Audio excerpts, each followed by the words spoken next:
Man, what is happening, my YouTube family?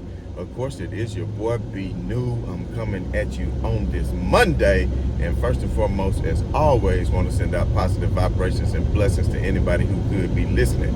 Now, with all that being said, we all know that the Los Angeles Lakers were back in action on yesterday, taking on none other than the Houston Rockets. But before I can even get into the details of the game, I have to come and let you all know that the Lakers are now tied in the loss column from the 6th, 7th, 8th seed.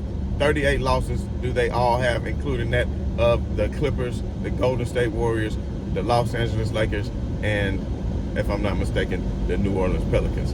But as we all know, and I was saying this the other day, a lot of people was online saying that they wanted the Clippers to beat the Pelicans because the Pelicans was behind the Lakers. See, that's people who think small, baby. And I've been telling y'all it's time to think big. I was saying, no, I want the Clippers to lose to the Pelicans because the Lakers is coming for that 5th or that 6th seed, baby. A lot of people thought it wasn't possible, but as of right now, the Lakers control their own destiny when it comes to that. So if they win out, they could have as high as the 5th seed perhaps, but at least a guaranteed spot at the 6th seed because they have the tiebreaker against the Golden State Warriors and against the Pelicans. But you say, well, how do they have it against the Clippers? They don't have the tiebreakers against the Clippers because you know the Lakers hadn't beat the Clippers in quite some time, unfortunately. But the reason that they would, if they went out, the reason why they would be ahead of them is because they have the same record in the loss column, but they play each other on April the 5th. And if the Lakers come and win that game on the second night of the back-to-back after having gone to Utah,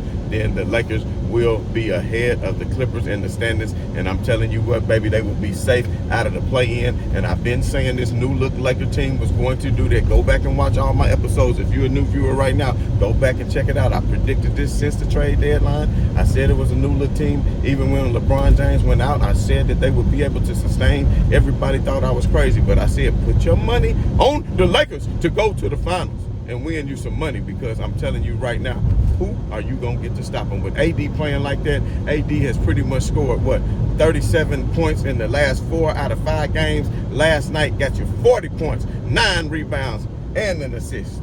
So that's what AD doing for you. And then let's talk about all the haters who was talking about LeBron James. They better without LeBron James. The audacity to say such a thing. And LeBron James, after being off a month, hasn't even got back into rhythm yet. And yesterday, LeBron James did do something that I didn't really want him to do, and that's to start back taking a lot of three-point shots, which he really hadn't found his rhythm yet. And yesterday, I want to say LeBron James was only 1 out of 7 from three-point land. Of course, the game was out of reach, so a lot of those shots he was just taking to be taken and maybe just get some practice in. Who knows? Because the game was out of hand as soon as the jump ball tipped off, because AD took control of the game. But not only did AD take control of the game, when AD went out, LeBron James had the highest plus minus of any Laker on the squad on yesterday, and it was because the way he was orchestrating the game by dishing the ball out, and the best passes that he made yesterday was to none other than Rui Hachimura. I mean, when they was playing the pick and roll, they was doing it to perfection. LeBron James had a lot of those assists were to Rui Hachimura, the assist that LeBron James, of those 11 assists, and he probably should have had more, but players couldn't finish at the rim because they were fouled. It really should have been probably 14 assists for LeBron James, if you want to be honest. But at the end of the day, LeBron James with the triple dub, tying Jason Kidd for the 4th most all times in triple dubs on yesterday with, I think, 107, 108, whatever it was. But at the end of the day, he orchestrated the game, and he did it in a way of a maestro, just giving the Lakers exactly what they needed. You know, LeBron even alluded to after the game, if they need scoring, I do my best to get you scoring. If you need assists, that's what I'll do. But everybody knows that the Lakers, that LeBron James has always let the game come to him, and he does not force his game. So if you want to double team LeBron and do what you need to do, he is going to find the open man. If you want to play him one-on-one, then he is going to take advantage of that situation, because even at his age and the way his mentality is set up, he feels like nobody can really hold him one-on-one in the post, because he has developed such a fadeaway shot and be able to get in. But enough about LeBron James. I want to focus more on that of Anthony Davis. I really hate that Anthony Davis missed those 20 games because I think Anthony Davis could have been in MVP talk the way he was playing even before he had went out with injury. we all know that Anthony Davis had like 6 or 7 games in a row that was Wilt like numbers, 35 points a game, like 15, 16 rebounds. And I knew on yesterday he would dominate against the Houston Rockets because they don't have a true center other than that of Sengun. Sengun did have a pretty nice game and was getting his at times, but of course he is no match for Anthony Davis. And I think Sengun had 18 and 15, which are not bad numbers within itself. But at the end of the day, Anthony Davis, he will never beat. And we see now with the Lakers and Anthony Davis and LeBron James leading the charge. Now the Lakers have Austin Reeves coming into his own in the starting lineup, and that is something else. If you go back and look, I said for episode after episode after episode to give Austin Reeves the starting spot over Malik Beasley, and they finally did what I said, and everything is coming to fruition for the Lakers, and they is coming and gunning, baby. And I don't think they're afraid of no fifth spot to go against no Phoenix Suns. I don't really think they are. They might, if they at the end of the day, they might sit the very last game against Utah. If they already has secured the play-in, they might just want number 6 so they can take on Sacramento and avoid the Phoenix Suns in the first round. But I don't think that's the way the Lakers do things, because they want all the smoke. The Lakers is not coming out trying to say, well, might beat this team, or let's dodge this team. We're not ducking and dodging and hiding from anybody, because at the end of the day, if you're going to win a championship, you're going to have to go through the cream of de la creme anyway. And then Golden State, they've been struggling mighty. I said that they would. They fell again. I'm telling you, they don't. They might just lose again. And if they do, then it's over with anyway, because the Lakers already had a tiebreaker against them. If the Lakers win out, then they will push Golden State down to the 7th seed, and they would automatically move into the 6th seed. But of course, that game against the Clippers will be pivotal. And I'm going to tell you right now, the trap game is the game against Utah, because a lot of times teams overlook another team thinking about the Clippers.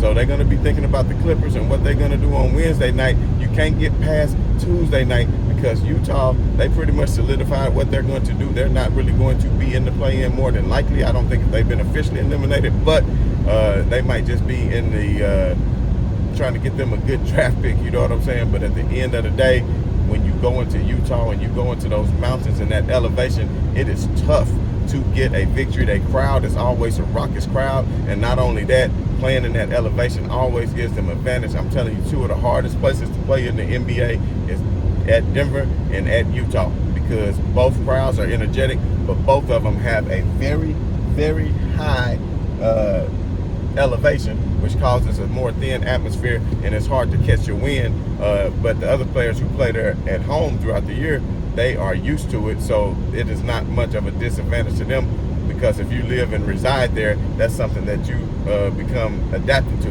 You understand what I'm saying? But I do not want the Lakers to look at that game and to overlook the Utah Jazz, because they do have them twice in this stretch. But I am going to be very closely watching the matchup, and I cannot wait. I believe on Friday night, when the Lakers take on the Phoenix Suns, which should be the first time that LeBron James faces Kevin Durant since, I believe, 2018 or 2019, if I'm not mistaken. Each one of them has always been hurt, especially since they were in opposite conferences, and then they just play each other twice a year, and they just wouldn't find the chance to meet each other. But now it's going to be even better, because now they're going to be meeting each other with stakes on the line, because Phoenix just doesn't have the easiest schedule either. I think they have to play the Pelicans and OKC, 2 very hungry teams who fight for their playoff position and their playoff lives as well. So, you know, nothing is given in the NBA. Right now, everything is earned, and I tell you, on any given night, this is the greatest parity and greatest talent that I've seen really in the history of the NBA, with players who have the athleticism and abilities and talent. And everybody want to say that there's no defense in the NBA. I'm going to do a whole nother show, and I think I've already done one, breaking down why that is just a simple lie, and that is simply not the truth. And we can talk about pace of the game. We can talk about a lot of different things. We can talk about the way the shot clock went to 14 seconds after offensive rebounds, which added more possessions to the game. You can talk about a whole lot of different things that affected that. But I can tell you one thing about the defense in the NBA in the 80s and 90s, the illegal defenses, if that was allowed, what players could do in isolation. And I'm going to draw out some diagrams and give you some very good examples of exactly what I mean. But I'm going to do that on another show. So that's just a preview of things to come. But I still want to give shouts out to Austin Reeves. 18 points on yesterday, man, 8 assists. So he's steadily getting people involved. He continues to get to the line, knowing how to draw fouls, knowing exactly what to do when needed. Big shouts out to Austin Reeves. And of course, like I said, Hachimura shot 70%, had 20 points, 12 rebounds. So I was singing his praises on what he did in the Minnesota game against Karl Anthony Towns, and now I have to sing his praises yet again, just because I'm telling you what, he had got that DNP that time to Lonnie Walker, and I forget which game it was, when Lonnie ended up coming in and kind of saving the day, and Hachimura got a DNP. But I guess since he came back in, he said, there's no way you'll never give me a DNP again, because I'm about to show you what you're missing out on if you sit me down. Do you understand what I'm saying? So with all that being said, Rui Hachimura, I don't think we'll be getting another DNP, and I think he will be a priority for the Lakers to sign in the offseason. Although Lonnie Walker is a good player, he's not that physical specimen that Rui Hachimura is, and Rui Hachimura has the capabilities to switch on pick and rolls and play bigger men. We saw him guard Karl Anthony Towns. We saw him switching off onto Rudy Gobert because of his center of gravity and his physique and his strength of what he's doing. I'm not saying that he's just some kind of expert defender, but what I am saying is Rui Hachimura is that guy to be able to help put the Lakers over the top, along with Jared Vanderbilt, to do some of the dirty work. But as always, man, this been your boy B New. I just want to say right on to the real, man, and much love to these haters. I'm out.